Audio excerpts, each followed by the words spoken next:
impartida por José María Maestre, investigador principal del Grupo de Investigación Elio Antonio de Nebrija y miembro de la Academia Latinati Jovendae de Roma y de la Real Academia de Ciencias, Bellas Letras y Nobles Artes de Córdoba. En su trayectoria profesional ha publicado más de un centenar de artículos en revistas científicas. Ha sido director, editor y coautor de distintas obras sobre el mundo clásico y ha dirigido más de 40 tesis doctorales. Además, es el presidente nacional de la Sociedad de Estudios Latinos y el director del Instituto de Estudios Humanísticos, que tiene igualmente base nacional. Asimismo, en 2018 se le concedió el Premio Internacional Arpino Città de Cicerone. Sí, José María, yo tengo aquí una ficha de la presentación tuya que yo voy a presentarla lo mejor que puedo porque es un poco enigmática y ahora genera esa expectación de descubrirnos algunas de las cosas que voy a leer que más bien me dejan un poco perplejo. Espero que, pues miren, tengo que del prólogo de la Minerva del Brocense de 1587 a la de las Introducciones Latinae de Nebrija de 1495, trata cómo dentro de las actas del simposio, hasta ahí, ¿no? Bien, internacional del cuarto centenario de la publicación de la Minerva del Brocense, aparecidas en Cáceres en 1989, vio la luz un largo trabajo intitulado Barbatos, Perotos, los tópicos literarios del prólogo dedicatoria de la Minerva, donde trata la piadosa escena que, según el gramático extremeño le había contado su padre, Nebrija se habría puesto enfermo en la casa de Brozas de su hijo Marcelo, comendador de la Orden de Alcántara, y de que éste, en estado febril, y creyendo entonces que iba a dejar sin acabar su arte y su diccionario, reclamaba un vengador a través de 2 hexámetros escritos. Con esta investigación hicieron ver entonces que esa anécdota era una farsa urdida por el brocense para criticar veladamente a Nebrija a través de una de sus fuentes, el Cornucopiae del humanista italiano Niccolo Perotti, arzobispo de Siponto. Y eso es nada. Vamos allá. Esto ahora hay que desarrollarlo. Adelante, pues. Esto es uno de esos cebos televisivos que te dejan preparado al público para que ahora darte planes. Muchísimas gracias a los dos. De igual manera, muchísimas gracias a los organizadores del evento, a los amigos de Damián, de Dionisio, en fin, Félix, etc. Y fundamentalmente al ayuntamiento, porque lo que es vital es que hoy los ayuntamientos se ocupen de esto, de la cultura y sobre todo de Nebrija en estos momentos. Gracias a los dos periodistas tan eximios que habéis hecho vuestra labor y de una manera estupenda. Y gracias sobre todo a la ciudad de Zalamea. Esto va así, porque realmente las ciudades lo que tienen que hacer es conquistar cultura y hacer cosas como esta que sirvan de ejemplo al resto del mundo. Ayer le di las gracias, como sabéis todos, al profesor Rico, a don Francisco, porque realmente dictó la ponencia que yo tenía que haber dictado hoy. ¿Qué quiero decir con esto? Porque tal y como estáis viendo por la prensa todos, se está orientando el quinto centenario de la muerte de Nebrija en una dirección, no diré errónea, pero sí diré exacta, no exacta. ¿Qué quiero decir con esto? Pues que aunque la gramática castellana tiene su lugar y desde la perspectiva moderna nos sorprenda e incluso entendamos que fue un hito por parte de Nebrija, sin embargo la realidad es muy distinta. Ya lo dijo el profesor Rico ayer de manera categórica. La obra de Nebrija está en latín, el dossier de textos que se os ha entregado, ya veréis así, nada más que repasarlo, que eso es latín. Y por tanto, cualquier consideración que se está haciendo en la otra dirección, bien, está que se haga, pero sin olvidar nunca que ese no es el Nebrija develador de la barbarie. Si Nebrija levantara la cabeza y viera eso, seguramente se volvería a la tumba inmediatamente y diría, para esto no vuelvo. Esto es muy claro. Entonces, tenemos que tener esto absolutamente claro. Y por falta de uno, esta tarde tenemos aquí ni más ni menos que a don César Chaparro, que fue el primer presidente de la Sociedad de Estudios Latinos, mi jefe. Yo lo soy actualmente y me honro de seguir los pasos de, entre otras muchas cosas, de César Chaparro. Y todos los latinistas del país, y sobre todo de la Sociedad de Estudios Latinos, estamos clamando en nuestro conjunto diciendo que esto no se podía hacer. Si lo hubiéramos hecho, si no hubiera estado Paco Rico ayer aquí y no hubiera dicho lo que dijo, vosotros entenderíais lo que voy a decir o lo que estoy diciendo en clave de chauvinismo total del área de conocimiento a la que pertenecemos. Pero en el momento en el que lo dijo el mejor hispanista del país, evidentemente Jacobo Sacao. Esto es así, no lo he dicho yo. Ya el Magister Franciscus Dixit, es así. En cuanto al título de mi conferencia, lo he cambiado. Primero lo puse de una manera, después lo puse de otra, y incluso tendría dudas ahora mismo si no llamarle de otra muy distinta. De hecho, estoy preparando un trabajo que se llama Aelius Antonius Nebrisensis, un nombre o una bandera.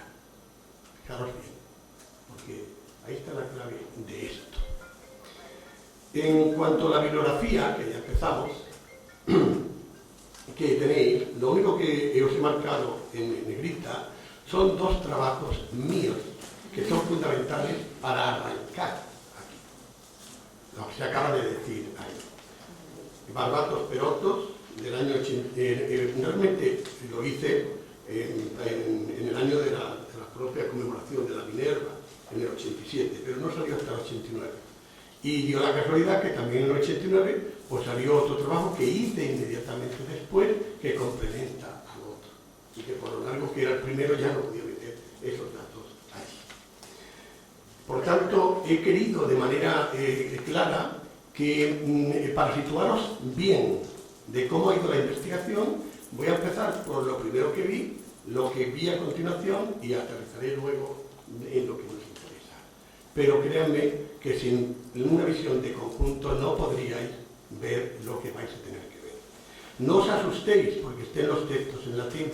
Yo no voy jamás a poneros a traducir aquí a ver libre, nada, tranquilidad. Es más, solamente leeré aquello que sea indispensable. Los profesores ya debemos tener las destrezas suficientes como para hacer esto sin más nada. Bien, nos vamos a ir un momento a 1587, en el que ya Nebrija estaba impuesto, es decir, en el que su obra latina por excelencia, su gramática, las llamadas introducciones latinas, de las que habló ayer el profesor Rico, ya estaba impuesta. Pero impuesta a unos límites que profesor de una universidad que no se negara a hacerlo, profesor que inmediatamente tenía problemas internos. Y eso en la Universidad de Salamanca, quien mejor lo sabía era el Brocense. El Brocense había escrito una obra estupenda, la Minerva, distinta, completamente distinta. Mientras que la primera, la de Nebrija, era una gramática, diríamos, normativa, elemental, para que los estudiantes aprendieran lo que había que saber para poder acceder a los textos. En el caso del Brocense la cosa es muy distinta. Estamos ya ante un profesor que intenta hacer una gramática de tipo racional, especulativa, pero con eso vuelve también al pasado. Ojo a esto, ¿eh?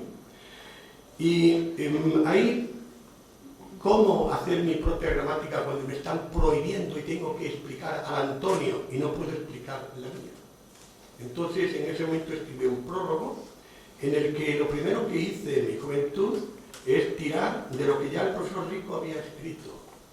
Y el profesor Rico, dentro de ese prólogo, se fijó en que al principio del prólogo, aunque se empieza criticando a Balla y a sus seguidores, tenéis en el texto 1, pero al criticarlos, dice, bueno, a sus seguidores, que son todos esos riachuelos de aguas no limpias y llenas, de lo que no tiene que haber en la latinidad,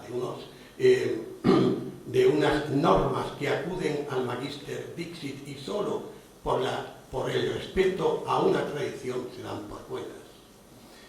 Aunque no se menciona a Nebrija, desde el momento en que se menciona a su fuente, en este caso a Valla, ya estaba criticando al propio Nebrija, porque Nebrija es el continuador de la obra de Valla.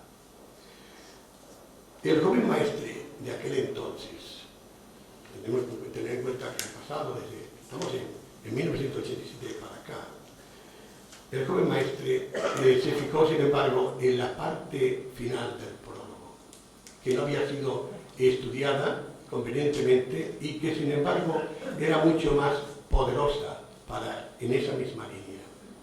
Lo tenéis ahora en la página 2, en el centro. Y está en castellano y debéis escuchar, porque de ahí hay que partir. Después empieza diciendo, no ofrezco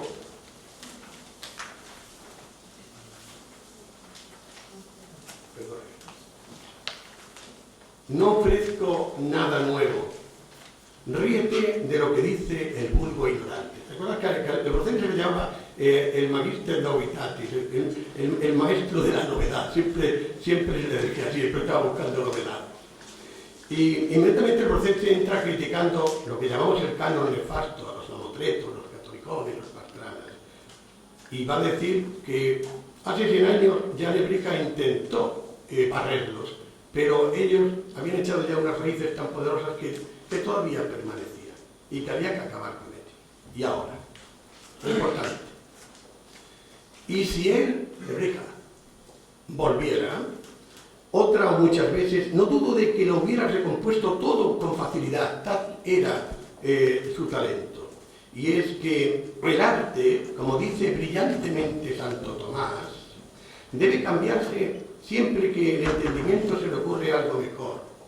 Así pues, lo que él no pudo terminar, quizás porque me lo dejó a mí para que lo acabara, me preguntas, ¿cómo puede ser eso? Pues porque mientras él en mi pueblo de Brozas, ya entramos ahora mismo en Extremadura, en Brozas, donde terminaba el diccionario y la gramática, yacía con fiebre en casa de su hijo Marcelo, caballero de la Orden de Alcántara, se quejaba suspirando constantemente, como le oí decir muchas veces a mi padre, de que dejaba su arte y su diccionario sin acabar.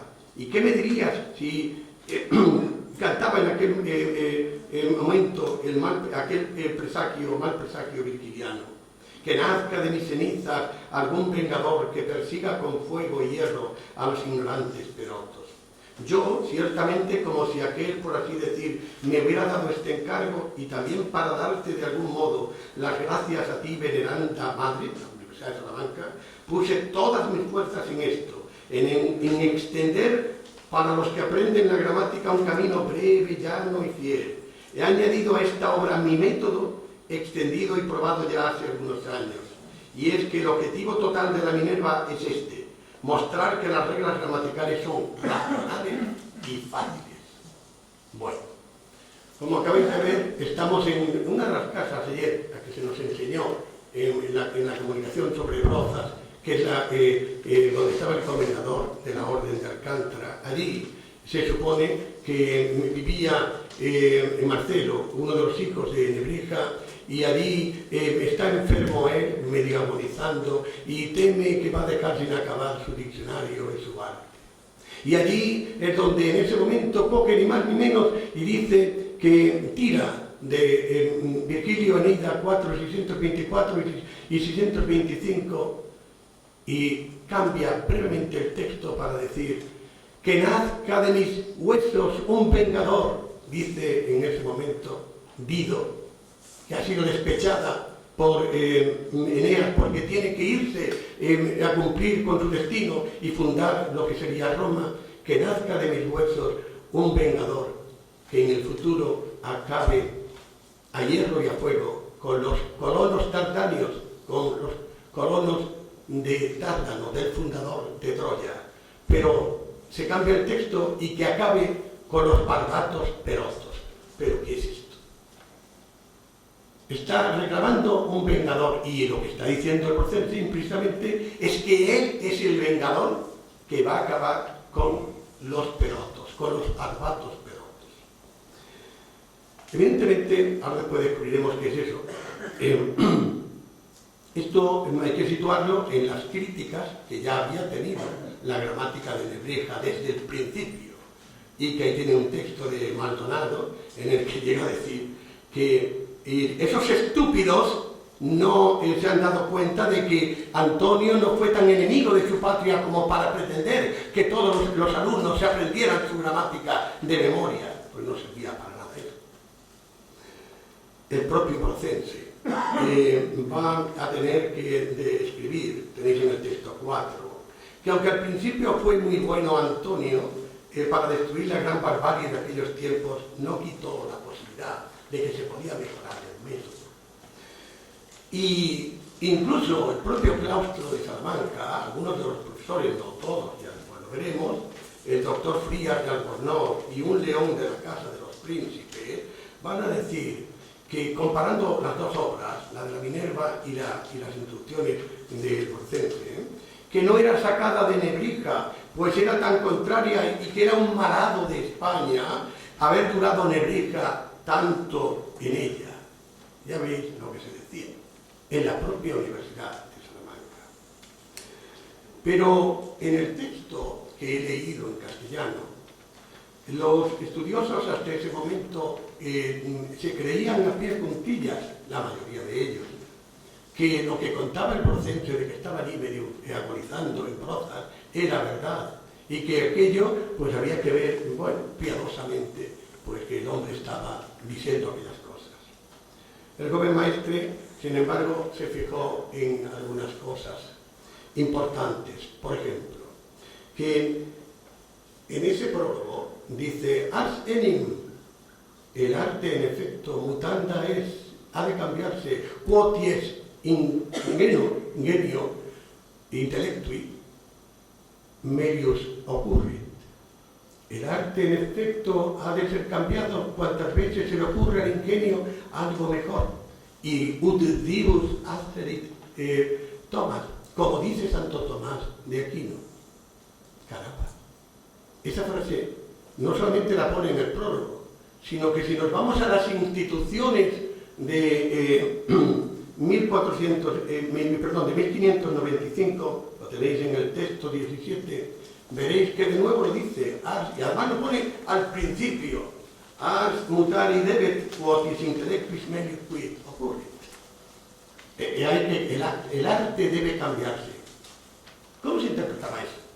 Pues se interpretaba como que Santo Tomás decía que las cosas había que cambiarlas. Pero el joven maestre no lo interpretó así. Lo interpretó como una burla descarada de Nebrija, cuya obra se llamaba El Antonio, pero también El Arte por antonomasia. Y que dada la división del claustro salmantino entre los aristotélicos de una parte que seguían a Santo Tomás y los platónicos por otra, que evidentemente estaban con Fray Luis de León en los nombres de Cristo, etc., lo que estaba diciendo era que había que cambiar el arte de Nebrija, aunque no se lo permitía.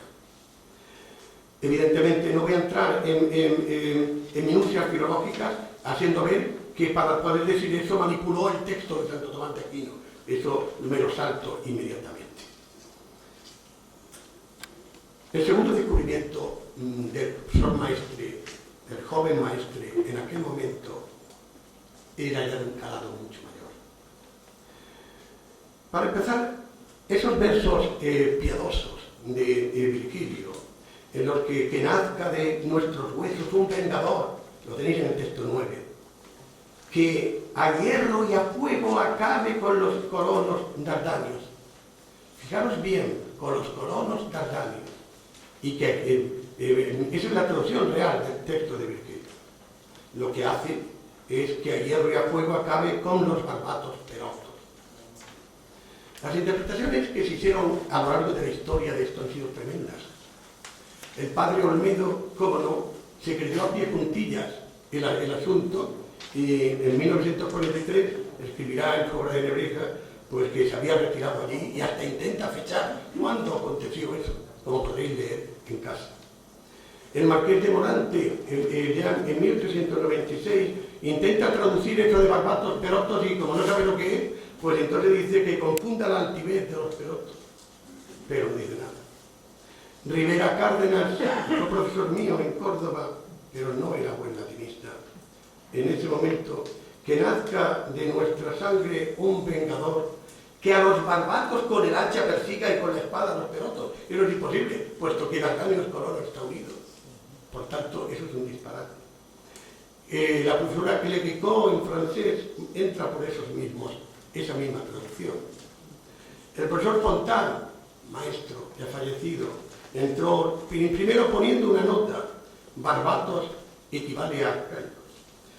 La profesora Carrera de la Red, sin embargo, ya entró diciendo que eso primero tradujo bien: a los barbados perotos, acabe con los barbados perotos.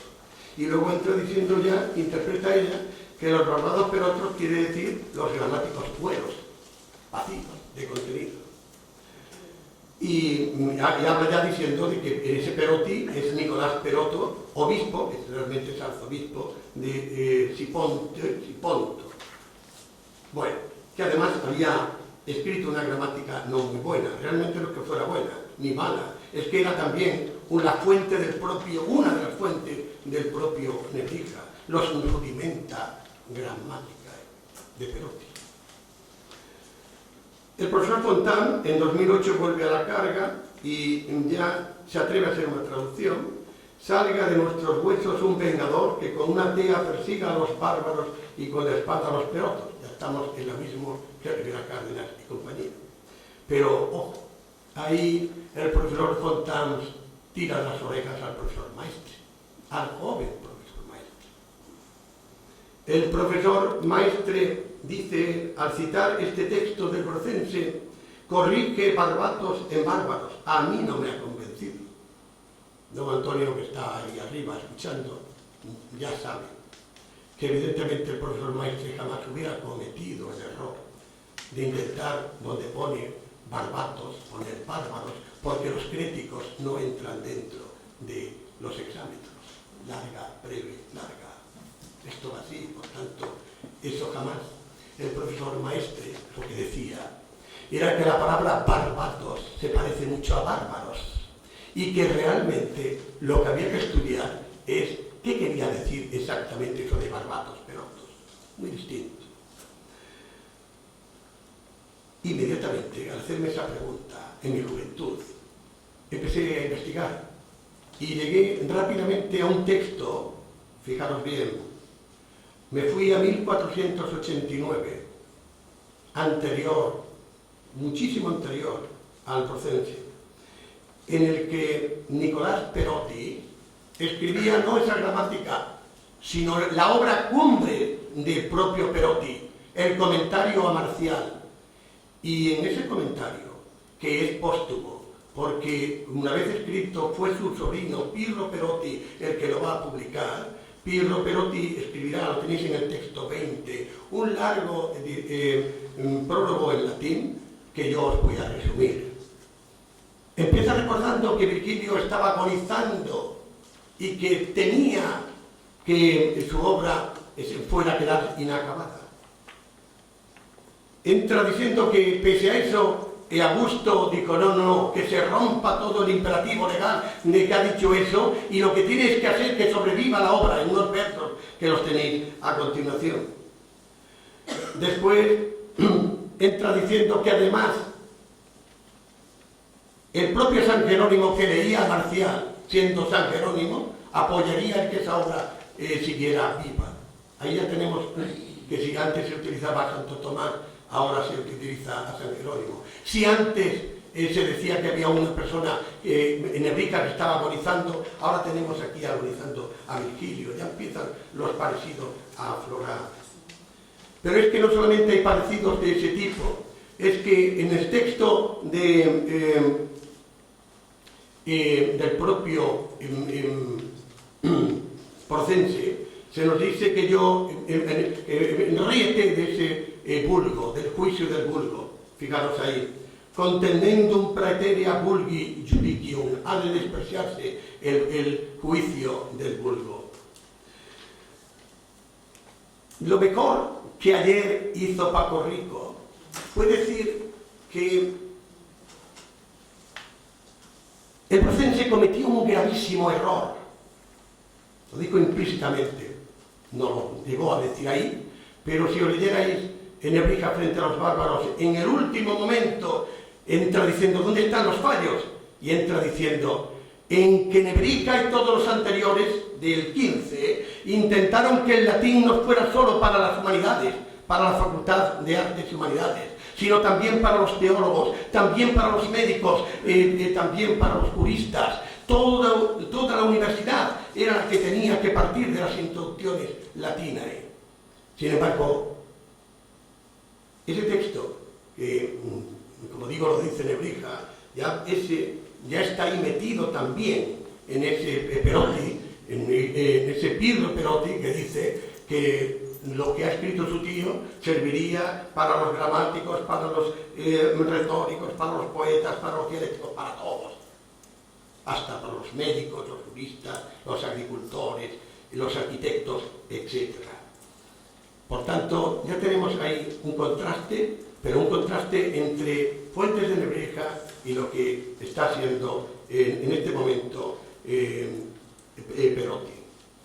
El sobrino finalmente va a ser como hizo Augusto. Pues yo, si Augusto no permitió que la obra de mi tío, de Virgilio no se destruyera, yo tampoco voy a permitir que la de mi tío se destruya. E inmediatamente tira de otros versos para decir que viva esa cornucopia. Y a continuación dirá que yo no he añadido nada nuevo, lo mismo que el proceso dirá exactamente después.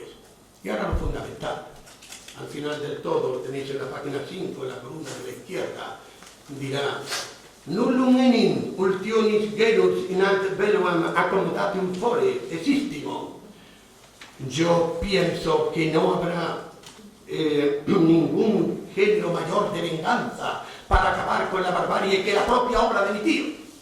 Que nazca de mí un vengador que a fuego tal, ya tenemos el tablero. Ya estaba metido ahí. Pero si ustedes creen es que el joven profesor Maestre,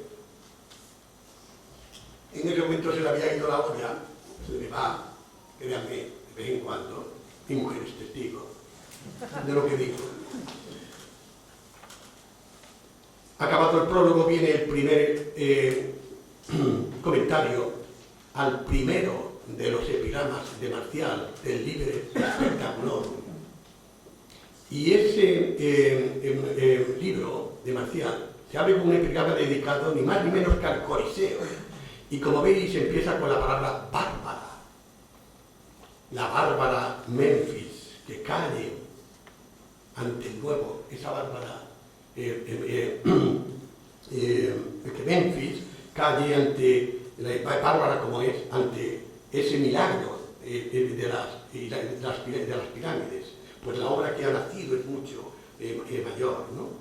Bueno, pues inmediatamente Perotti va a poner un comentario, ¿qué es eso de bárbara? Y va a decir que al principio bárbaras son los que hablaban tartamudeante, balbuceante.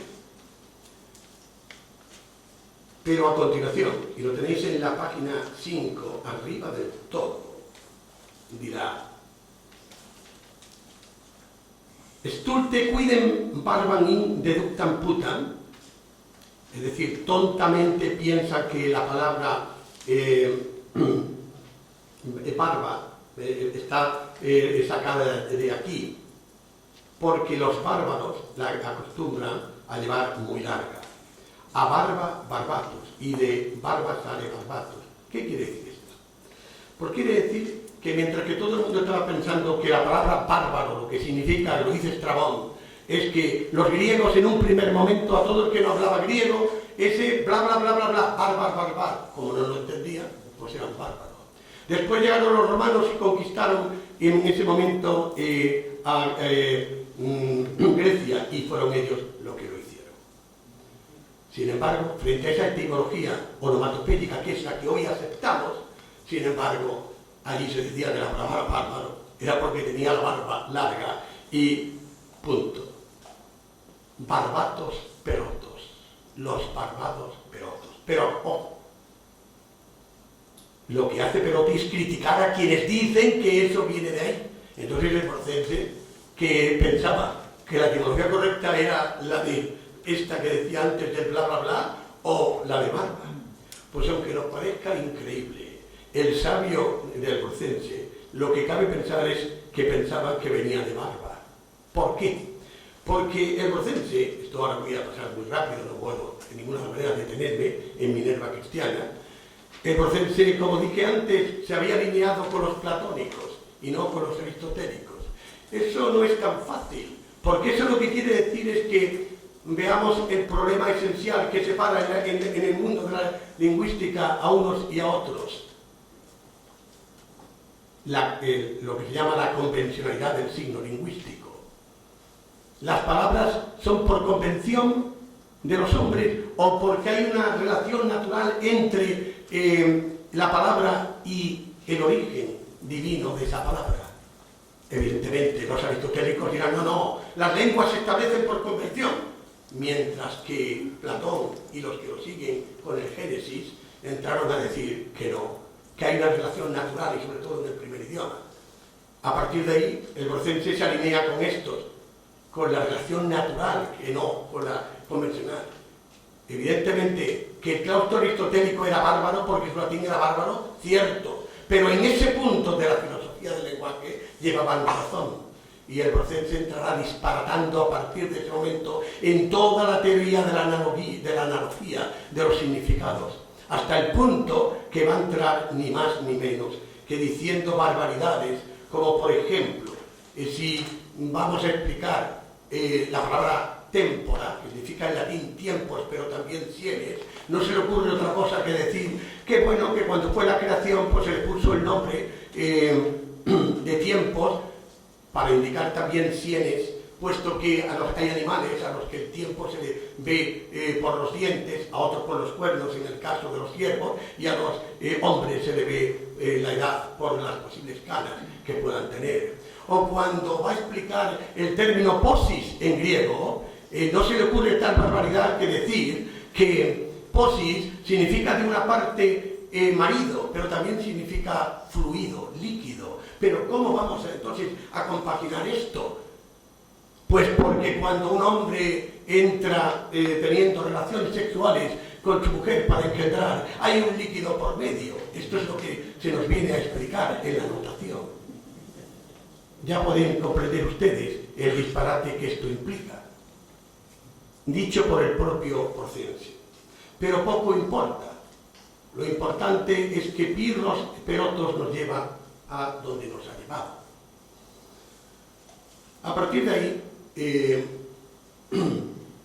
yo lo que quiero que comprendáis es que esta barbaridad de que la barba guarda relación con bárbaros, eso realmente, y que criticaba ya Perotti anterior, íbamos al siglo XV, a finales del XV, sin embargo es mucho más antiguo.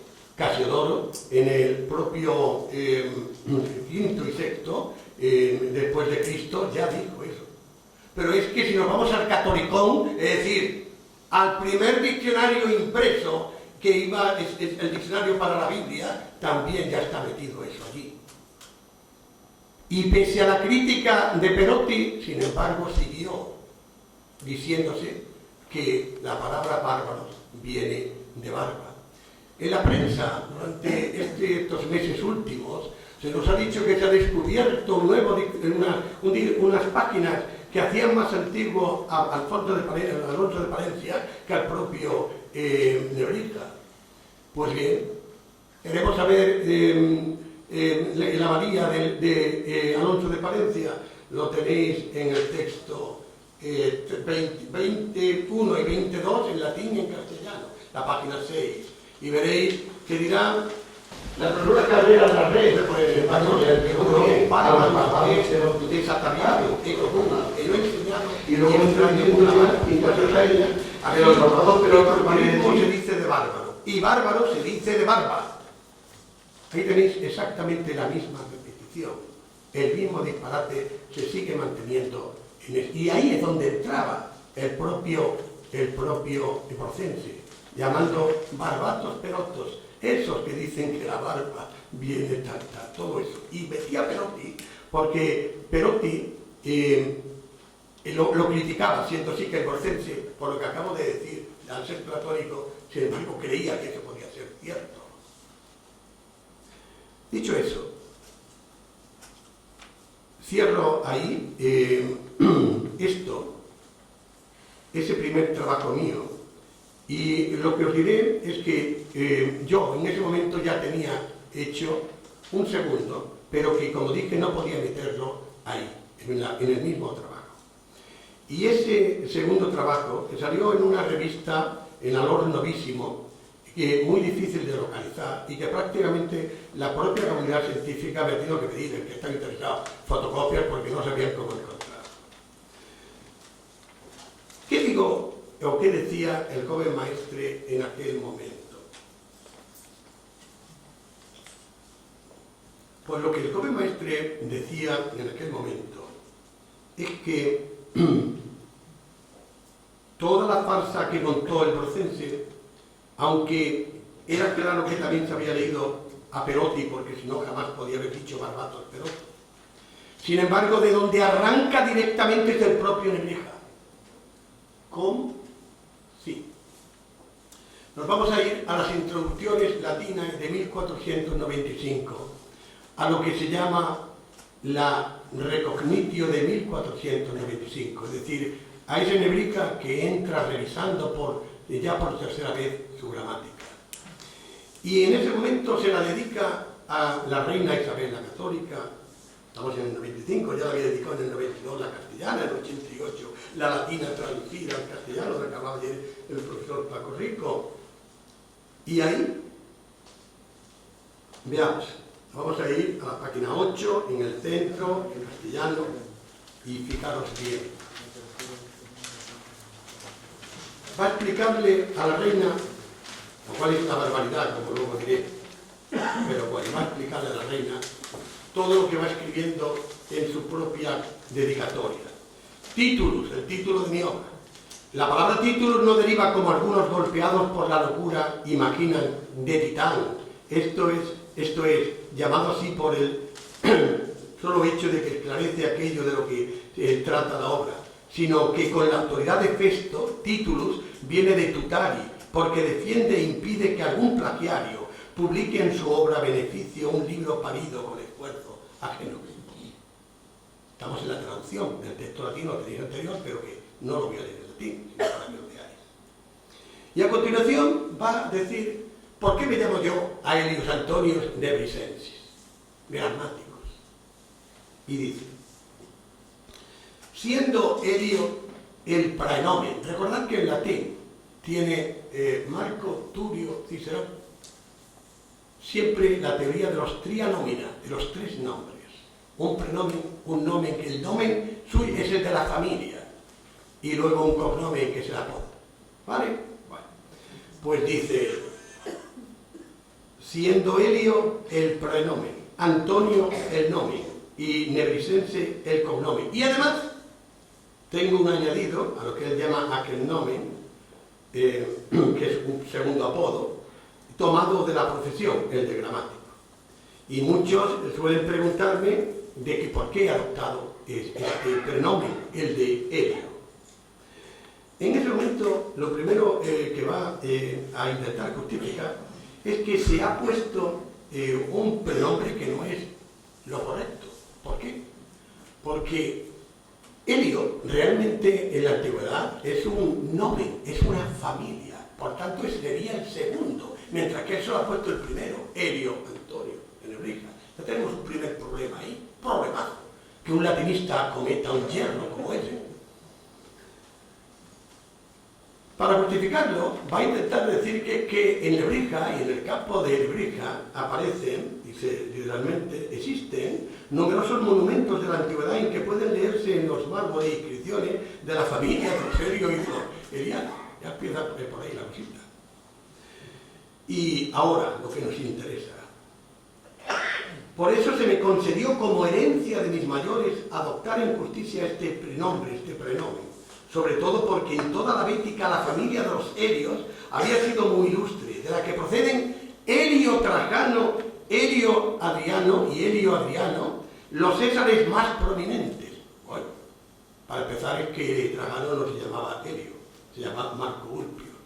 Caramba, empezamos también mal, tenemos otro problema. Pero a continuación va a entrar diciendo que, bueno, pero que los romanos estaban ahí, después vinieron los godos, después ya vinieron los musulmanes, pero que llegó Fernando III, acabó con todos ellos y que gracias al cielo él puede sentirse heredero de los romanos, dice Nebrija. Y ahora viene, ¿con qué derecho o injusticia, pregunta, usurpas el nombre de esa herencia de llamarte tú romano, estando los romanos ya a 2000 años de distancia, 1500 en aquel momento? Y ahora dice, a estos podría responderles que si bien la fortuna de aquella ciudadela, la mía, Nebrija, como también la de todo lo restante, a menudo mudó, cambió, sin embargo, ello se me concedió por los romanos, antiguos colonos de mi patria, y de cuyos valores soy un admirador, si no por naturaleza, porque evidentemente no puede ser por naturaleza, al menos por adopción, o por la palingenesía, es decir, por la reencarnación de Pitágoras, o por la homeomería de Anaxágoras, por la teoría de que todas las cosas forman parte de un todo, y que esas partes pueden tener, las partes más pequeñas, la misma similitud con el todo en cuestión. Y a continuación dirá, aquello de Marón en el cuarto libro de la Eneida, que pareció querer decir cuando presentaba a Elisa, imprecando con las siguientes palabras, que nazca de mí un vengador que de nuestros huesos, que persiga a hierro y a fuego a los colonos troyanos. Como veis, el invento del procense ya está hecho por él. En ese momento él va a tratar de justificar, el propio Nebrija, que él era ese vengador, que en el fondo era un heredero a través de que se había reencarnado directamente de los propios romanos, y que él era el que iba ahora a quitar toda la barbarie que había. E incluso llega a comparar con Aníbal, porque cuando Dido reclama esos versos, lo que está reclamando es un pecador que acabe con los romanos, lo que haría Aníbal cuando pudo acabar directamente con Roma metiendo a los elefantes dentro. Por tanto, toda esa teoría ya estaba en el propio Nebrija. Va a recordar después, hablando de Nebrija, pero esto ya lo paso completamente, hasta los orígenes míticos de Nebrija, que los cuenta Silio Itálico, pero ahí va a decir que Silio Itálico, fijaros bien esto es una idea total, que Silio Itálico recordaba que cuando llegan las guerras púnicas, la segunda guerra púnica, pasó por Nebrija Aníbal, y se llevó tropas de la propia Nebrija para ir contra los romanos. Por tanto, si él estaba en esa línea, ya os podéis imaginar que lo que está diciendo es que él luchó para acabar con los colonos troyanos. Esa reencarnación. ¿Vale? Pero claro, a partir de aquí, lo primero que tenemos que decir es ver así, muy rápidamente, los disparates que cometió a la velocidad del trueno el propio Nebrija.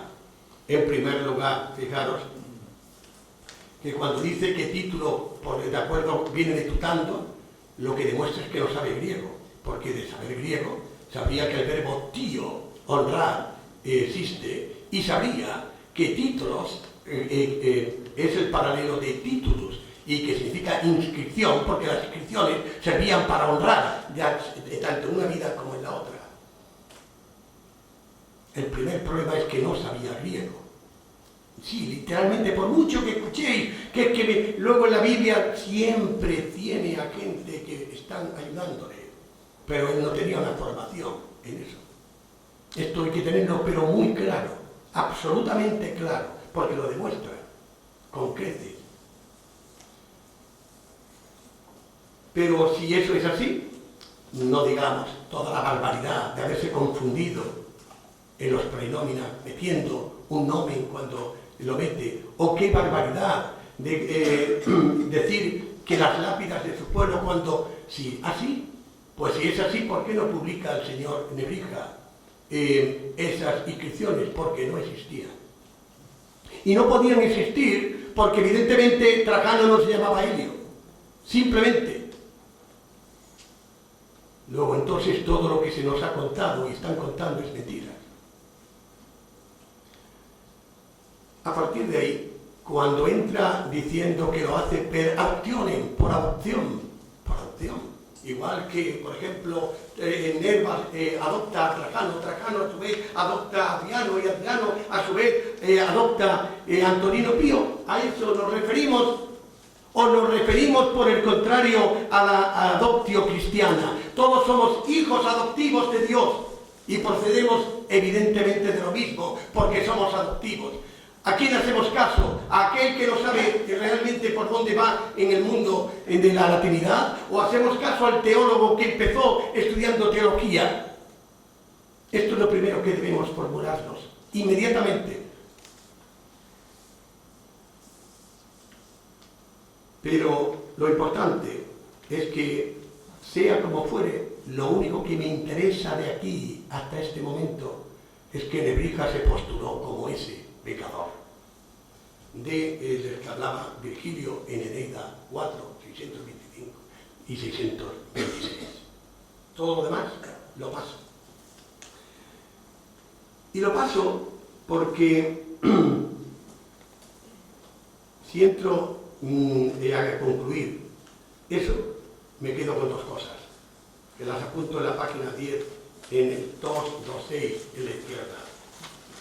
Todo apunta a que Nebrija no era sincero al escribir lo que acabo de exponer. 2. Se trata, por el contrario, de una superchería bien urdida e incluso llena de humor e ironía, con los que la misma que tuvo el Brocense para intentar acabar con Nebrija.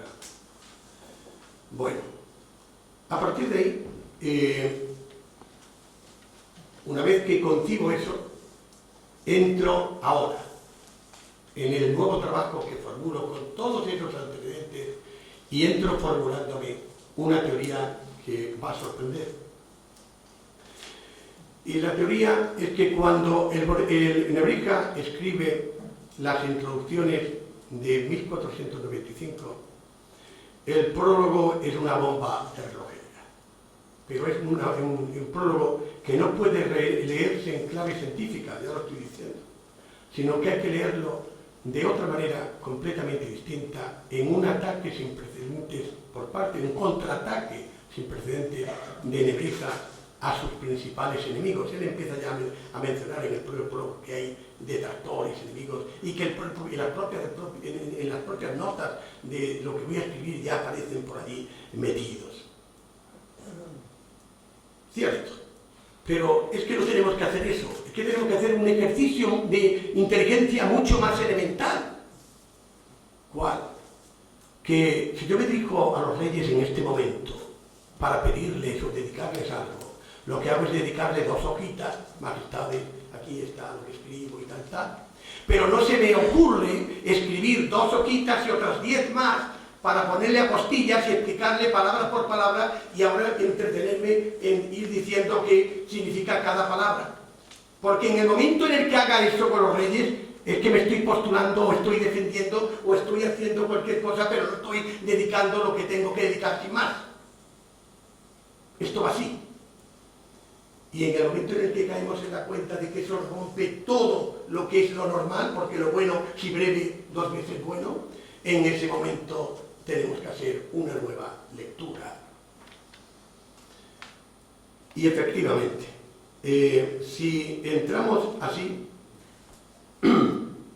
lo primero que tenemos que hacer es quién era el principal enemigo o los principales enemigos de Nebrija. ¿Por qué se vino Nebrija a Zalamea? Fijaros bien, es una buena pregunta, señores. ¿Por qué Nebrija se vino a Zalamea? ¿Por qué Nebrija se vino a la corte de Zúñiga? Siendo como era catedrático con 2 cátedras en la Universidad de Salamanca. Y tengamos claro que ni cátedra prima, ni segunda, ni tercia, catedrático de la Universidad de Salamanca. Si esto es así, podemos pensar, bueno, como tenía hijos, no, perdona, todavía no los tenía, iba a ir teniéndolos. Porque le pagaban más, cierto, pero nadie deja en Salamanca para venirse aquí. ¿Qué pasa? Aquí esto es un remanso de paz, Zalamea, la paz sea contigo. Evidentemente, estaba estupendo. Pero entonces, ¿por qué? Pues porque imagínense ustedes que de pronto ustedes aprenden inglés aquí, en el pueblo, como yo, en el pueblo también. Y de pronto les llegan, cuando ya tienen unas destrezas, les llegan unos nativos no de Inglaterra, sino de Estados Unidos, que hablan el inglés como una patata dentro y que realmente hacen lo que hacen. ¿Vale? Y esos empiezan a hablar aquí inglés y uno dice, joder, ¿yo qué hago ahora? Pues eso fue lo que le pasó al bueno de Nebrija. Lo mismo que le pasaría al Procelse, mucho después con Henry Jason, cuando le vinieron los irlandeses hablando latín y diciendo que cumpliera con los estatutos de la Universidad de Salamanca, pero no sabía responderles en latín. Latín eloqui corrumpit ipsam latinitatem. El joven profesor en otro de sus trabajos. Señores.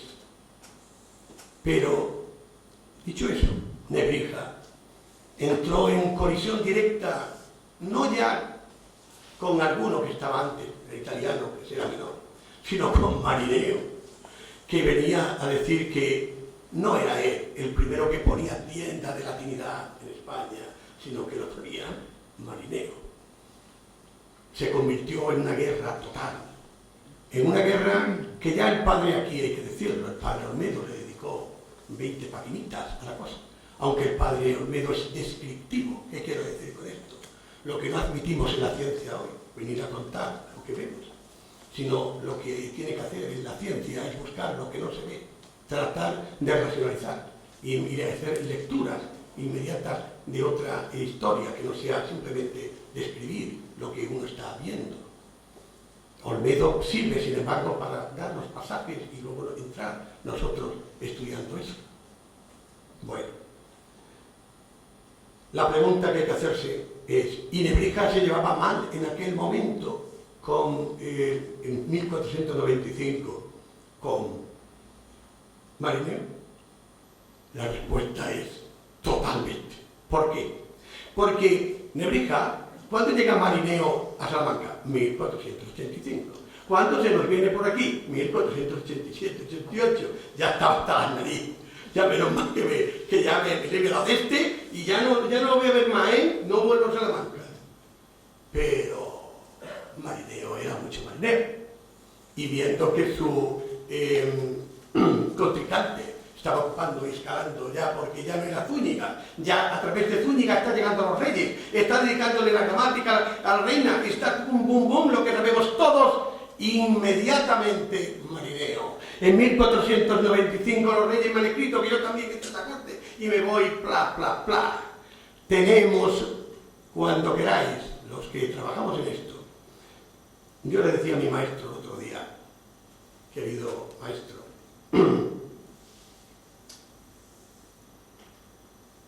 como en el mundo de la universidad, como él me dijo, Pepe, prepárate, porque ganar cátedras implica, y sobre todo ganar la cátedra a otras personas, tener problemas, y sobre todo si uno es más joven que las otras personas, porque eso no te lo van a perdonar nunca. Las guerras académicas siempre han sido así. Pero eso forma nuestras cabezas totalmente, porque la propia experiencia vital de todos nosotros nos lleva luego a poder ver cómo actúan los otros, ya estén vivos o muertos. Y efectivamente, cuando queráis saber cómo es la mente de una persona, no os vayáis nunca a leeros epistolarios que estén en el mismo bando, sino los propios, que no estén en el mismo bando, sino los propios del mismo bando. Si Marineo se escribe con Cataldo, que está en Portugal, a ese le va a decir la verdad, y el otro le va a decir la verdad. Y de hecho, cuando Marineo publica en España su epistolario, no mete, lo tenéis en la página, vamos a ver, en la 11, en la izquierda, un pasaje en el que entra diciendo el Cataldo a él, estamos en 1425, que me he enterado de que tienes una enemistad con Marineo, y yo lo que te aconsejo es que si quieres, vete, os había dicho previamente, a Venecia a buscarte la vida, pero si te quedas en España, tienes dos opciones, o la de hacer las paces con él, porque es un hombre que en fin, tiene la influencia que tiene los demás, o si vas a entrar en guerra con él, vete primero y cómprate un escudo, cómprate una espada, cómprate una lanza y vístete de guerrero, porque vas a tener que ser el propio Héctor, o vas a tener que ser Aquiles para enfrentarte ni más ni menos que al propio Nebrija. Esto está puesto en la carta que tenéis ahí. Sobran palabras. En ese momento en el que entremos por esa puerta y sepamos que en los tiempos todo ya empieza a coincidir, nos tenemos que empezar a ver que en las peleas que ha habido, yo mismo estudié en mi juventud, una de 1509, el momento en el que él quería ser, me refiero, Nebrija, quería ser cronista real, y entra Marineo pidiendo lo mismo. En toda esa guerra, me voy a saltar ahora para que no se ponga nervioso, os llevo directamente a la página 14,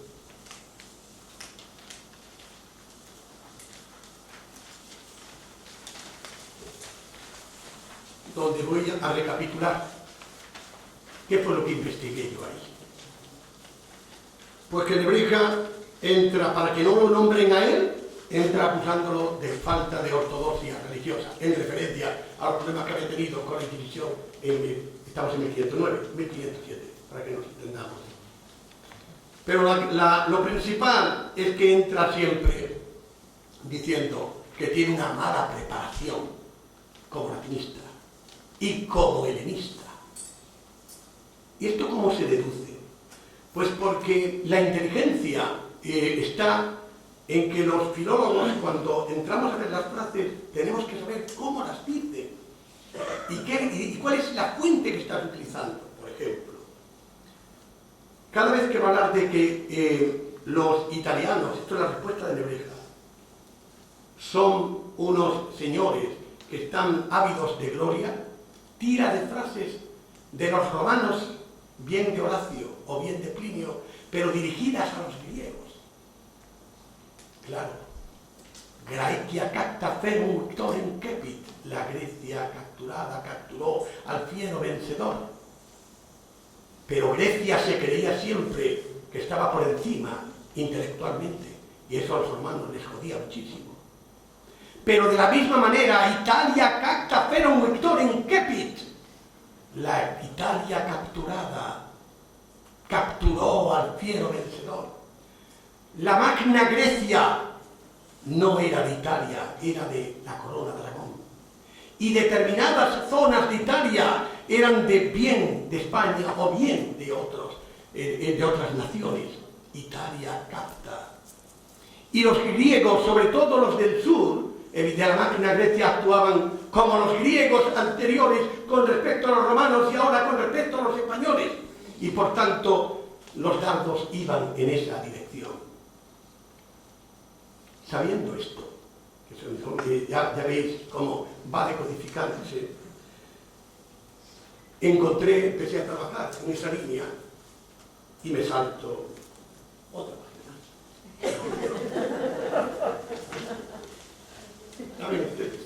un esfuerzo que tengo que hacer para ver algo.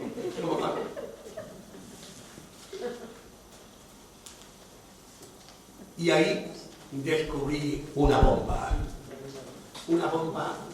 nuclear, de estas que no deben utilizarse ahora, ninguna de las maneras.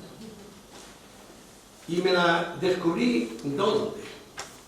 El joven maestre, nos hemos pasado la vida, y agradezco mucho a mi maestro Juan Gil, a mi mujer presente, que me la ha aguantado, no sé cómo no se ha divorciado ante la situación, en la que no encuentro tiempo siquiera, ni noche siquiera, para poder llevar todo esto adelante. El joven maestre también había hecho un trabajo en su día sobre una cosa fundamental, una parte Columela y los humanistas. De otra luego lo veréis ahora, Trajano y los humanistas, pero no delante. Columela y los humanistas. Eso lleva forzosamente, Columela, como sabéis, de Cádiz, y cuando salió la primera edición en 1472 de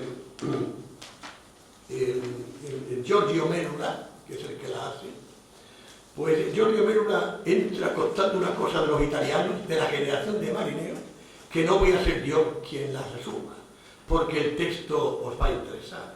Fijaros bien. Primero entra recordando que antes de que hayan llegado estos profesores de ahora italianos que enseñan latín y griego, hubo una generación en la que había maestros de verdad, ni más ni menos que Francisco Filelfo, ni más ni menos que Gregorio de Tifernate, dos grandes. Pero ahora, dice, estamos en la página 15, central, y he puesto el texto latín, pero ahora traduzco. Pero a cuento de que he recordado tan grandes y lejanas cosas, ojalá después de este tiempo en el que han comenzado a respirar las letras latinas, estamos hablando de Italia, no de España, porque vais ahora a ver, en el que han comenzado a respirar las letras latinas que estuvieron oprimidas durante tanto tiempo y estuvieron por los suelos indignamente, y en el que, tras haber sido expulsada la barbarie, se han levantado la majestuosidad de la lengua latina, ojalá los que se decidan a entrar en la enseñanza por toda Italia y dan clases, ya sean contratados con un salario público o a las expensas privadas de sus alumnos, fueran menos arrogantes consigo mismos, o al menos no enseñasen a hacerse altaneros a aquellos a los que enseñan. Pues a la hora de excitar a los estudios o de acrecentar los conocimientos de latinidad, si los jóvenes, como sería lo necesario, fuesen enseñados más para ser dirigentes que para ser unos negligentes altaneros, en nuestro tiempo casi se hubiera podido llegar a la elegancia y a la exquisita erudición de los romanos. ¿Pero qué hacían esos profesores? ¿Qué es lo que decían? ¿Pero qué sacrilegio? Introdujeron en las escuelas aquella perniciosa costumbre cuya peste no supera ninguna otra, con la que puedan contagiarse los estudiantes.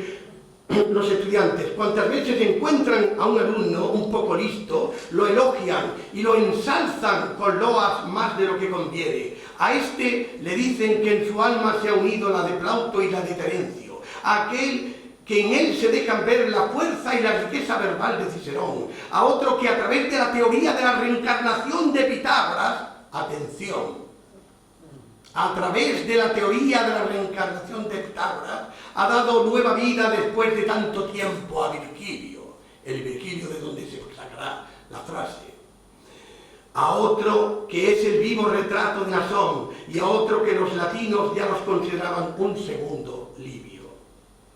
Estas bromas llevaron a muchos a tal punto de arrogancia que, contentándose con esas indignas palabras y con el loco juicio de quienes los enseñaban, despreciaban los estudios, prometían que ellos podían hablar en público de todos los temas y se atrevían a abordar toda clase de escritores. Porque si en algún momento se les pedía una explicación más sólida o se les requería un testimonio más firme de ese preceptor, cuyas palabras recordaba y ensalzaban, no respondían otra cosa salvo como hacían los pitagóricos, Autos F, es decir, él, el propio maestro, lo dijo, aunque él no fuese Pitágoras. Lo que se nos está describiendo es un caos en el que los jóvenes, los maestros de la generación de Marineo, eran unos arrogantes altareros que estaban todo el día creyéndose que estamos en el Renacimiento. Había que renacer el espíritu de la antigüedad. Pero una cosa es eso y otra cosa es que nos creamos la propia reencarnación de los escritores antiguos y que utilicemos en la propia Italia, ni más ni menos que la propia teoría de Pitágoras para creernos esto y que le enseñemos a los alumnos no a estudiar, sino a creerse que realmente ellos eran ya de por sí la reencarnación de todos los demás.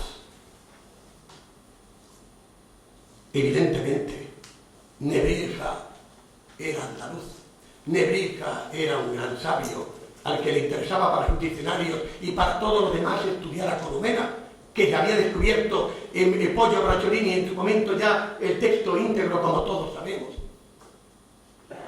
Y cuando entra y lee ese prólogo, lo que está viendo con sus propios ojos es a ese marinero arrogante, que le dice a sus propios discípulos, lo tenéis en el texto 16, ya la página, estamos ya terminando,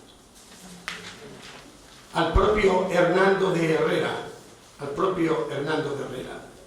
le va a decir que si se encontrara un segundo Fernando de Herrera, ya estamos en la teoría de volver a nacer, lo que iba a pasar es que iban a nacer en la tierra dos soles, él y el otro que iban a hacer si era el mismo naciendo. Ya veis las cositas que le decía a sus propios discípulos. Y encima nosotros lo creen, que es el coro. Bueno, a partir de ahí, lo primero que tenemos que ver es que para hacer lo que voy a hacer, Marineo es al que va dirigido todo esto. Marineo, esa teoría de la reencarnación de haber creado de Virgilio, todo lo que nos ha contado va contra él. Todo lo de los prenómina, evidentemente hay que sacarle punta.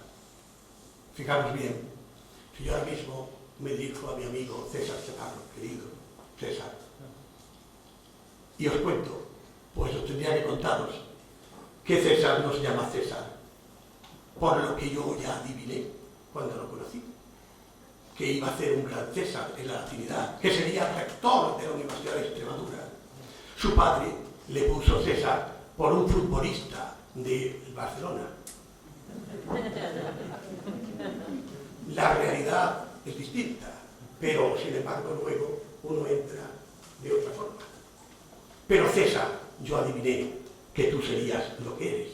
Esto vaya por delante. Bien. ¿Por qué digo eso? Porque todos esos cambios de Helio, Antonio, de Nebrija, todo eso que hemos dicho de los emperadores, lo que va buscando en Nebrija es decirle a Marineo, no me digas, hombre, que los de la Bética no sabemos latín y que somos los profesores de tercera o de cuarta, porque la Bética os ha dado ni más ni menos que a los emperadores, y yo que soy Helio, soy la prueba, soy la reencarnación. Utiliza los propios juegos de palabras del otro ahí dentro. Soy la reencarnación de Helio Trajano, al que le mete Helio de cachondeo. Evidentemente, él no comete esos errores. Evidentemente. Si nos tuviéramos que preguntar en la cabeza del bueno de Nebrija por qué se llama Helio, nunca por las grandezas en cuestión. Fijaros bien, cuando publica la propia gramática en 1481, cometió un gravísimo error. Aelius Antonius Nebrisensis, no, Lebrisensis. Pero todavía no se había leído ni a Silvio Itálico, ni se había leído a Ptolomeo, ni a Estrabón, etc. Pero un año después se dio cuenta de la metedura de pata y entra ya con Lebrisensis. Pero estamos en 1482, todavía no han llegado los italianos, que van a llegar en el 85. En el momento en el que entraron con la reencarnación y a decir que ellos eran los sabios, le dio la vuelta a la situación y pasamos del jugador del Barcelona a el gran César. Así lo deben entender ustedes. Pero si tienen alguna duda de que esto es así, fíjense, inmediatamente él dice que nacieron en su tierra. ¿Quiénes nacieron en su tierra? Los dos emperadores. Pero sabemos, lo tenéis en el texto 55 y 56, que Marineo no defendía eso. Marineo defendía, por el contrario, que Trajano no había nacido en Itálica, sino que se unía con aquellos que, partiendo de la crónica general de Alfonso X el Sabio, decían que había nacido en Pedraza, en Extremadura. Si os vais a Soria, a Pedraza de la Sierra, Soria, pura cabeza de Extremadura, e inmediatamente entraréis y vamos a Pedraza a comer, y allí os invitan a ver la casa de Trajano, a ver la casa de los tíos de Trajano, a ver vamos, Trajano nació allí. Esa era la posición de Marineo. Por lo tanto, el contraste de que son mis paisanos, de que son tal, está dirigido a la persona en cuestión.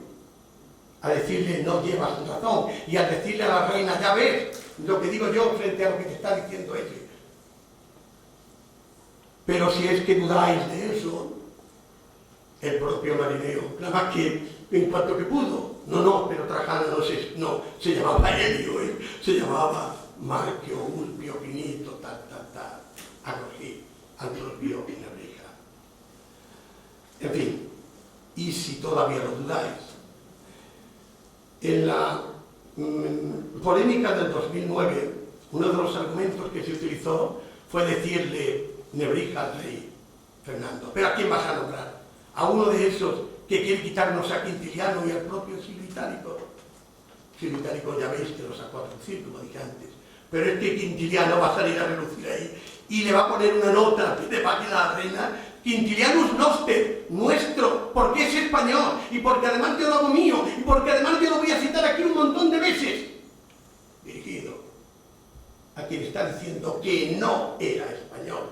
Y lo digo, dice el propio Marineo, tanto para Quintiliano como para Silio Itálico. Ya veis, todo va viéndose. Pero yo he adivinado que César evidentemente iba a ser César. La divinatio se llama divinatio no porque él adivinara quasi divinare lo que iba a pasar, sino porque en uno de los textos que hemos visto ya aparece que el propio Columela había adivinado que algún día, que iba a ver quién iba a completar su propia obra. Por tanto, ahí va, ¿no? Y ese juego de palabras se va a extender, y porque el término divinatio, realmente la divinatio in quintum caecilium de Cicerón, que es la que se va a meter por medio, lleva ese título. Y entonces, fijaros bien, para que entendáis en dónde nos estamos moviendo. Cuando Cicerón escribe contra Verres, las berrinas, pone una divinatio in quintum caecilium. Ese Quinto Cecilio, ¿quién era? El propio pretor que había estado con Verres como cuestor. Tú no puedes acusarlo porque si él hacía desmanes, tú tenías que haberlos evitado y tú participabas en el asunto. No puedes ser juez y parte. Pero al decir divinatio in quintum caecilium, sabiendo que Quinto Cecilio era de Sicilia, cuando decimos divinatio in scribenda historia, que es como se le llama la obra de Nebrija, un filólogo clásico avezado, nada más que ver divinatio in, esto va contra un siciliano, igual que las reginas de Cicerón. ¿Contra qué siciliano? Contra el propio Lucio Marineo Sítulo. Por tanto, lo que acabo de hacer ahora mismo es presentar una lectura completamente distinta, en clave de ironía, de humor, contra unos adversarios italianos, y concretamente con Marineo a la cabeza. Pero no os equivoquéis, ¿eh?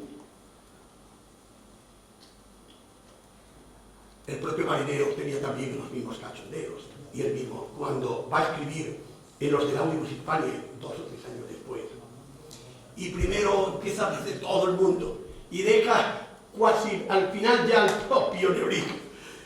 En ese momento dice, tenéis en la página 16 la última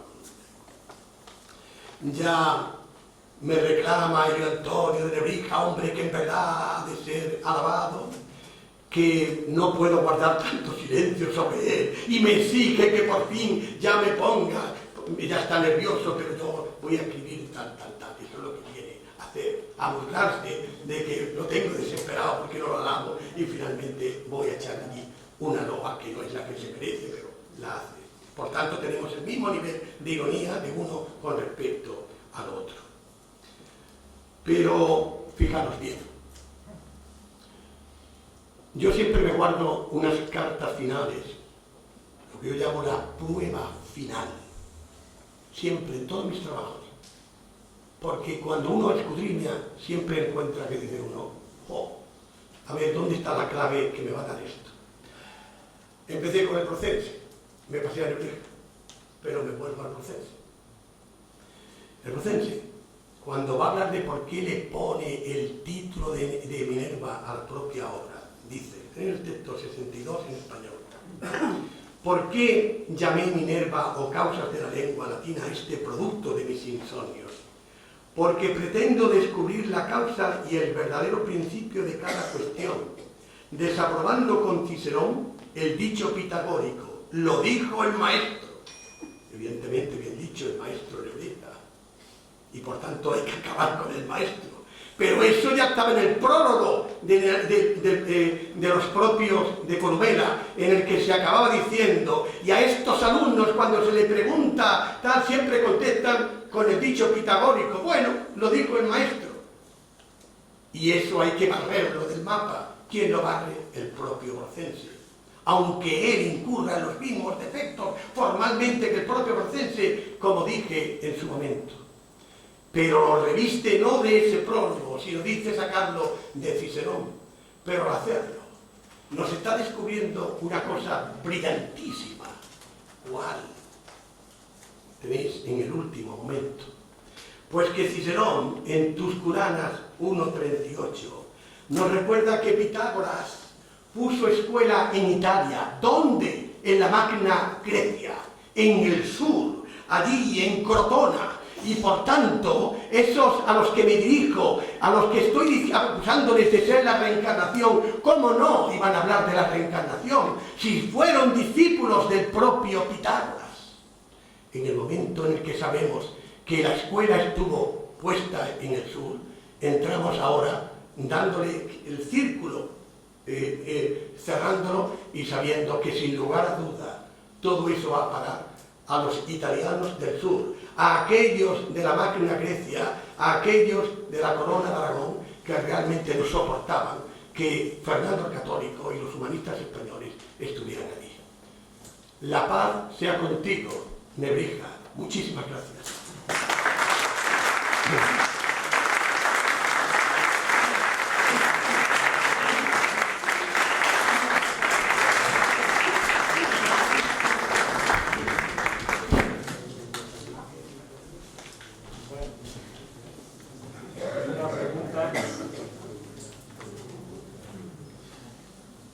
Voy a decir, para que no haya problemas, yo estoy educado en la filosofía del maestro Asensio en estos debates.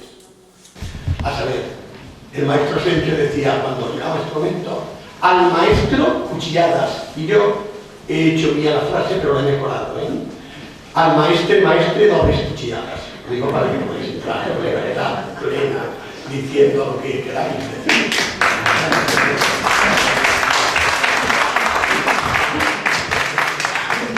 Buenas tardes. Trataré un poco la obra. Vete para acá.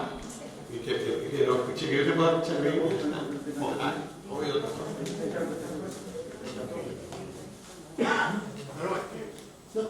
Me levanto. José María.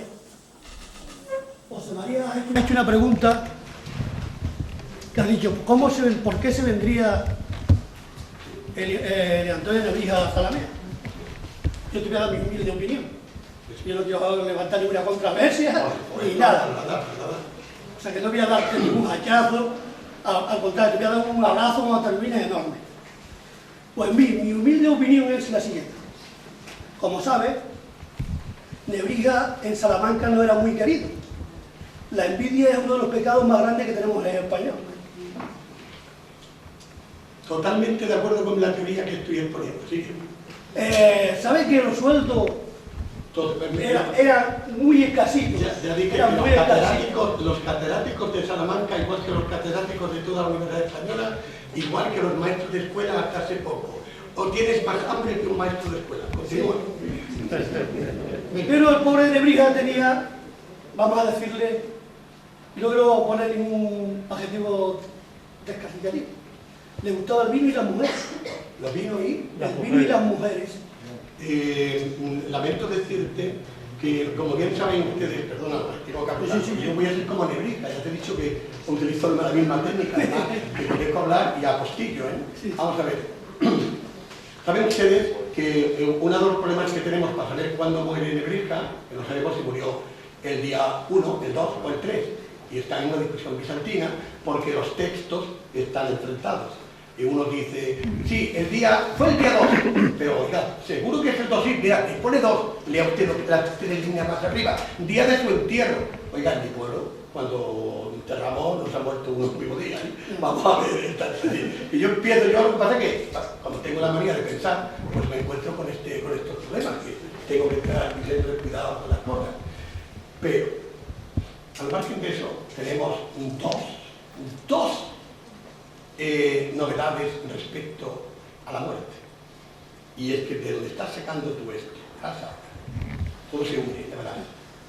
Una es que la edición de Barcelona de 1525 entra afirmando, luego la va a seguir Maldonado, porque se cayó de la cama Nebrija, se estaba con la cabeza, se rompió la nariz y aquello...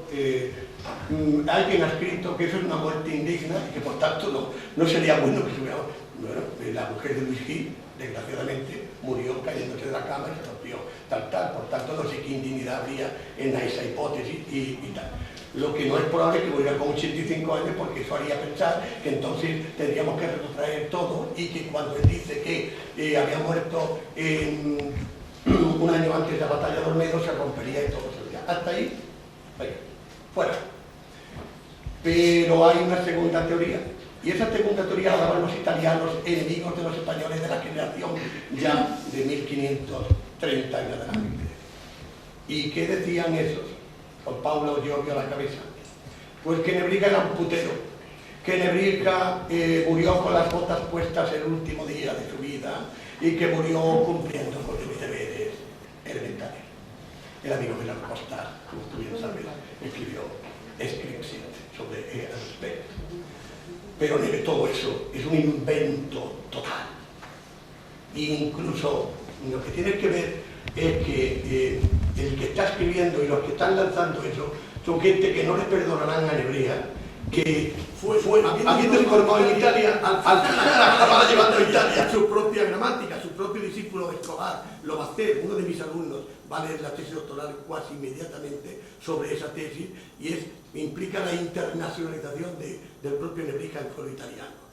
Por tanto, lo primero que quiero que tengas claro es que todo eso de que le gustaba el bien, en el que me está sacando textos de una parte de ahí y me está sacando textos de una de las alabanzas de los poemas en el que se está diciendo bueno, es que a él antes de pequeño pues le gustaba bueno, que le pasó, hablando de los años de Italia, porque le gustaba como a cualquiera persona joven ese tipo de historia. No podemos de ahí sacar toda una teoría, no. Es decir, Nebrija, cuando escribe el comentario al propio Corpus Juris Civilis, ahí sí va a ser sincero y va a decir, ahora yo no tenía que haberme casado, porque bueno, yo lo acabo de decir con respecto a mi mujer, en la que yo tengo evidentemente, tenemos 3 hijos estupendos, pero yo le pido disculpas a mi mujer en público y a mis hijos, porque no les doy el tiempo que tendría que darles y que no puedo porque no tengo ni tiempo para nada. Pero eso le pasaba a Nebrija muchísimo más que a nosotros. Entonces, él se arrepiente de que mejor que se hubiera dedicado a la teología, haberse metido nada más que a tener todo el tiempo del mundo para eso. pero eso no significa que no le gustara ni todo eso, de verdad. Créemelo, ponlo en su sitio y tal, pero continúa. Seguimos. También se constata de que Lebrija faltaba mucho a dar clases. Totalmente. Eso es verdad, ¿no? Eso es verdad, acoto. Entonces, es la siguiente explicación. Si faltaba clase, él se temía que lo iban a alargar rápido, aparte de lo dicho anteriormente, de la envidia que le tenían por ser un aventajado y un rompedor de su tiempo. Eso es lo que le hace que cuando le hace la proposición, que al final del curso 85-86, don Juan de Zúñiga acepte, aparte de porque ganaba más pela, a Nebrija no le gustaba dar clases, le gustaba más escribir que... ¿Puedo contestarte eso? Sí. Vamos. Estás confundiendo dos periodos de la vida de Nebrija de manera categórica. Cuando Nebrija deja de dar clase, está con el rey todo el día. Estamos en el periodo, cuando lo echan a Nebrija de Salamanca por no dar clase, estamos en el mes de febrero-marzo del año 1509. En ese momento ya él ha vuelto a la Universidad de Salamanca, una vez que ha vuelto Zúñiga, desde 1505 en adelante, y ahí, como está todo el día con el trasteo de la corte, pues no podía dar clase. Pero del momento en el que estás hablando tú ahora mismo, que es el momento en el del Nebrija, que todavía está en la primera fase de Salamanca, no hay corte, ni hay rey, ni nada. Y por tanto estaba dando sus clases totalmente. No tenía trasiego, eso viene después. Por tanto, me estás utilizando un anacronismo para metérmelo dentro del primer periodo. En el primer periodo, él cumplía, y fíjate, no con una cátedra, sino con dos. Por tanto, ese razonamiento no es válido. Porque no faltaba clase en el En el primer periodo, no en el segundo. En el segundo sí, cuando ya hace pero la no en el denuncia primer. en 1502, precisamente aquí en Zalamea. Perdón, ¿cuál año? En 1502, precisamente en Zalamea. Estamos hablando de Estamos hablando del curso. Estamos hablando de que él se traslada. 85, Con Zúñiga, perdona. Él se traslada con Zúñiga, se viene aquí en 1487, aproximadamente. 87, 88, ahí hay dudas, pero en 87. Y evidentemente en el 87 no tenemos ningún documento que nos hable de eso. A partir de 1505, en el que ya entramos ahí, tenemos todos los documentos que tú quieras y empiezo si quieres a recitarte uno por uno todos los documentos, pero no hay, no, porque entonces estamos entrando en un contraste que no es científicamente correcto, lo siento. También me admitirá que su instrucción en latina, cuando estaba en la Universidad de Salamanca, por lo que me ha dicho anteriormente, la envidia y por ser un hombre rompedor, lo utilizaban dando clases a los más inferiores. Como queríamos decir, como para rebajarle la categoría, le daba clase comparando ahora mismo a la gente de bachillerato, no le daba clase a los universitarios. No entres por esa puerta. Yo no estuve ayer aquí, pero he ido, afortunadamente luego mi esposa me hizo un comentario, porque me dio mucha vergüenza que me llamara a la televisión de Extremadura y no poder haber estado en la conferencia magistral de Pedro Martín Baños, a quien chapó y me descubro por todo lo que escriba, aun cuando hay cosas en las que yo estoy de acuerdo y cosas en las que no, como él no estará de acuerdo conmigo, y es muy bueno que en la ciencia este tipo de cosas existan. Porque lo único que nos faltaba, eso es como con la mujer, ya lo que nos dice, que nos gustara todo la misma, ya sería el colmo, ¿me entiendes? Por tanto, no, es muy bueno que exista la discusión científica, esto va así.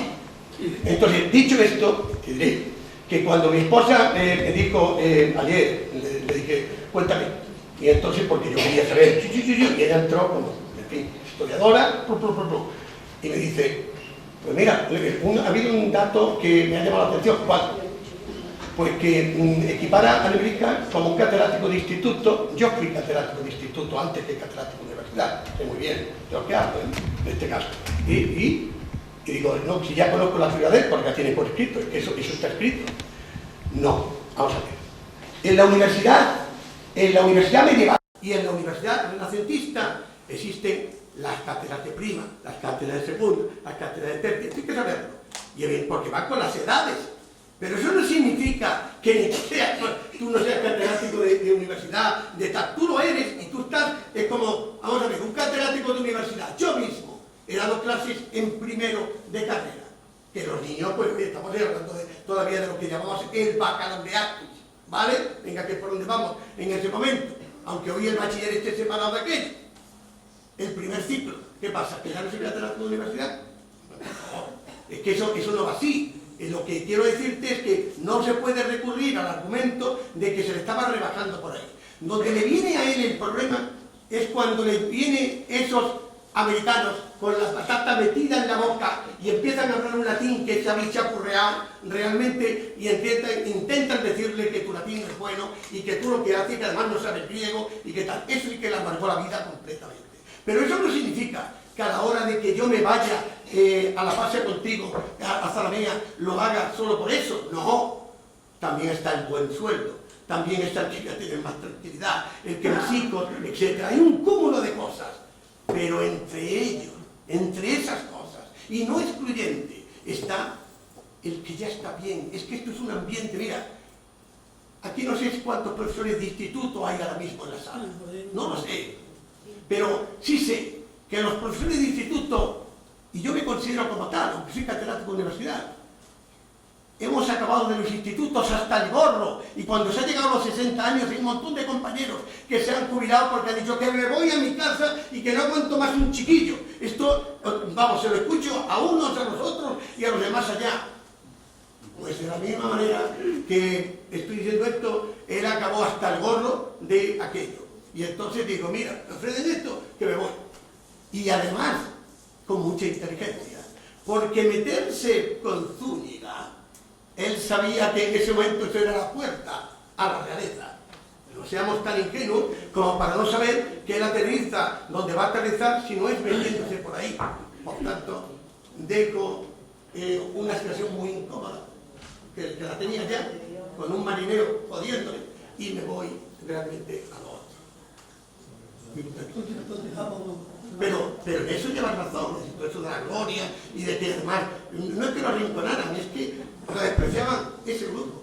Y por supuesto, podría haber a lo mejor catedráticos antiguos que no iban a permitir que encima vino uno más joven, porque era muy joven él en ese momento, a corregirme la plana. Los que hemos sido catedráticos muy jóvenes, profesor Chepato, yo mismo, hemos tenido muchísimos problemas con eso. Yo hice la cátedra del instituto a los 22 años. Y el agregado que me tuvo que recibir en el instituto, lo primero que me formuló fue decirme en ese momento, a ver, lo vamos a ver, ¿quién va a mandar aquí, tú o yo? Yo naturalmente le dije, tú, yo no quiero mandar nada. Y me llegó el inspector a decirme, lo siento, profesor maestre, pero aunque tengas 22 años y seas catedrático del instituto, y tendrás que mandarle a este señor que tiene 60 y tanto. Y fue muy incómodo para mí. ¿Comprendes? Pero lo que quiero decirte es que tenemos que tener absolutamente claro que en la vida las cosas no son como son. Lo que tenemos que buscar es razones científicas que nos lleven a ver. Esta mañana se dijo, y en este caso estáis los dos contrincantes ahí, yo soy de los que piensan con Eugenio Asensio que hay que darle cuchilladas al maestro. Mi maestro me deja siempre que yo lea sus trabajos y yo siempre pongo a Juan Gil para que los lea y me corrige y corrijo y hacemos lo que tengamos que hacer, pero ese es el mundo de la ciencia en el que yo estuve educado, por tanto, cualquier otro, fuera. Continuamos, estamos terminando. Como bien dijo ayer también Pedro Baños, porque la declinación que le hacía todo el tema por el tema de la envidia a Nebrija, pues claro, en el último curso que estuvo en la universidad fue el 85-86. Entonces, a finales del 86, primero del 87, ya gracias a Juan de Zúñiga, su gran mecenas, y como bien has dicho, no solamente por el dinero, sino porque era una puerta grandísima de entrada al contacto con la corte y los reyes, pues llega a Zalamea, que ya otro momento totalmente diferente, simplemente porque cuando muere el padre de Zúñiga, que fue en 1988, por problemas de la herencia, descuida un poco a Plasencia, pierde la Plasencia porque se rebelan los Carvajales, unos villanos y unos caballeros de allí, y con el apoyo de los reyes católicos, y le quitan Plasencia a los Zúñiga. Entonces el maestro se ve obligado, desplazado, a cambiar de sitio. Plasencia en el suyo, y entonces pues empieza el maestre. Te lo escuché ayer. Sí, sí. El maestre llega a Zalamea, porque a partir de 1488 más o menos se establece en la comarca de la Sagrera, y más concretamente donde estuvo bastante tiempo, en Zalamea de la Sagrera. Pero vamos, que eso no quita, vamos, ese dato que acabas de añadir debe quedar muy claro. Lo único que me hace es decirme, me complementa, qué pasó con Zúñiga en ese momento, pero no me responde ni me quita nada a la pregunta que nos estamos formulando. Que quede totalmente claro, es decir, que yo en el diálogo, en la dialéctica en la que estamos entrando, me sirve bien, puedo acceder a tu planteamiento, pero poniendo las cosas en su sitio, nada más, ¿vale? Y otra cosa, ¿sabes qué te parece, por ejemplo? Sabemos que Nebrija le presenta un borrador de la gramática a los Reyes Católicos. ¿Qué gramática? Un borrador de la gramática que había provisto elaborado en Salamanca. En Zalamea tenemos, cuidado con esto, es que la falta de precisión en estos casos es vital, porque cuando estamos en Zalamea, Nebrija está haciendo dos cosas. De una parte, está con las introducciones latinas que las está pasando al castellano, es decir, las está traduciendo, porque se dice que es la reina la que se los pide. Habrá que ver si realmente se los pide hoy vivo y si no es como tal. Eso es lo de menos. Yo, por ejemplo, opino que entre bastidores ya le están diciendo lo que tenía que hacer. ¿Pero por qué? Pues porque en Madrid, en la Biblioteca Nacional, tenemos un manuscrito, que lo conocemos todos, en el que tenemos lo que hacían antes de que la reina se lo pida. Y si te vas, ya verás que igual que en 1481, 1482 y las distintas ediciones hasta llegar a 1488, paulatinamente va aumentando el número de expresiones en castellano para los ejemplos. Ya se dio cuenta él de que, oye, eso poniendo en castellano que era mucho más fácil para eso es paulatino. Cuando se percata, y en el manuscrito todavía no está traducido verso por verso, línea por línea, como luego se le va a pedir, ya está metiéndose el castellano. Pero eso hablamos de las latinas, introducciones latinas, que para que el público se entere, las introducciones latinas de Nebrija llegaron a todo el mundo como base de todo lo que se va a hacer posteriormente. Todas las gramáticas indígenas de América partirán de ahí. Eso lo sabe el profesor Chaparro, que es el experto mejor a nivel internacional sobre el nuevo orbe y todo eso, él, digo así de claro. En los jesuitas, cuando llegan después, en el siglo XVII, a finales, las introducciones latinas, y en el resto de Europa, las introducciones latinas. Eso, Zúñiga, aquí. Pero al mismo tiempo estaba con la gramática castellana, porque la está preparando. Entonces, cuando te pregunto, ¿qué borrador, a qué te refieres? Quiero que me digas si tengo que entrar por la óptica de la gramática latina o entro por la óptica de la gramática castellana, porque dependiendo de lo que me digan, seguiré con un discurso o seguiré con el otro. ¿Cómo me ha dejado terminar? Ay, bueno, perdón.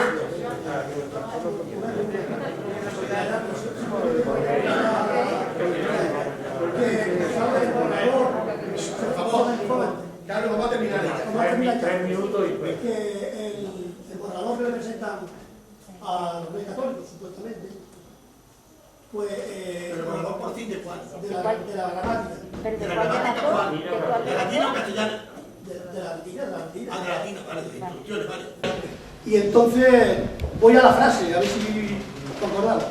En un principio los reyes no estaban muy de acuerdo con el tema de la gramática, pero Nebrija le dice que la gramática va a ser como Roma al Imperio Romano. Eso del imperio le suena muy bien a los Reyes Católicos. Entonces cuando le dicen, adelante. ¿Es así? Nostra es Galia, Nostra Pannonia, Nostra, podré seguir ahora mismo recitándote todo el texto del prefacio de los Elegantarium Libri de Lorenzo Palla.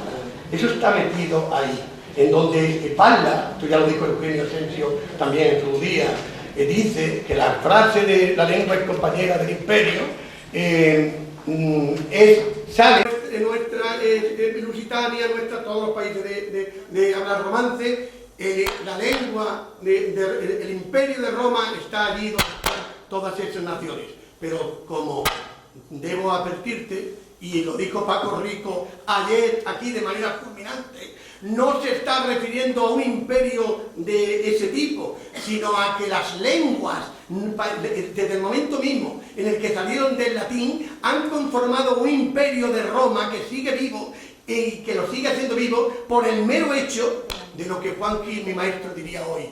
¿Hablamos español? Sí, pero seguimos hablando latín transformado. Las lenguas se habían transformado y, por tanto, evidentemente conforman eso que llamamos imperio de Roma. Eso es lo que significa literalmente la frase. Por tanto, cualquier intento de sacar de contexto la frase en cuestión, estaríamos, créemelo, en una cosa en la que eso no es posible. Después, ahora ya, después.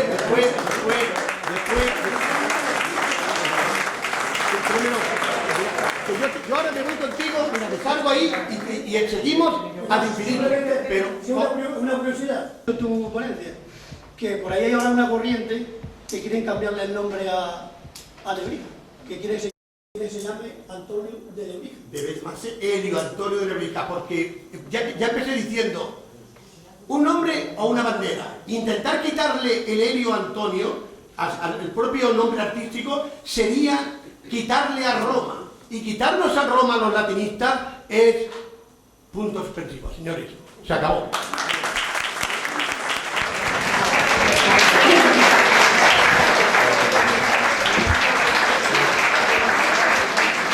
Esto es la ciencia, nada más.